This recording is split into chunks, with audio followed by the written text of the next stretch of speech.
ইংল্যান্ডকে বিদায় করে টানা দ্বিতীয়বার বিশ্বকাপের ফাইনালে আর্জেন্টিনা।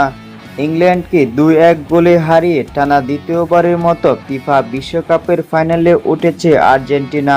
প্রথমার্ধ গোলশূন্য থাকলেও দ্বিতীয় অর্ধের ৫৫ মিনিটে অ্যান্থনি গর্ডনের গোলে এগিয়ে যায় ইংল্যান্ড। তবে শেষ দিকে দুর্দান্ত প্রত্যাবর্তন করে লিওনেল মেসির দল ৮৫ মিনিটে দূরপাল্লার দুরন্ত শটে সমতায় ফিরান আনজো ফার্নান্দেজ।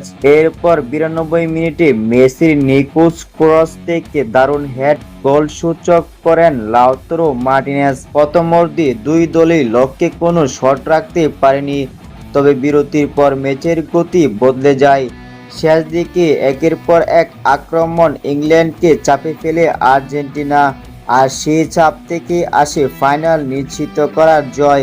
এখন শিরোপা ধরে রাখার লড়াই স্পেনের মুখোমুখি হবে বর্তমান চ্যাম্পিয়নরা। পরবর্তী ফাইনালে দেখা দেবে স্পেন ও আর্জেন্টিনাকে।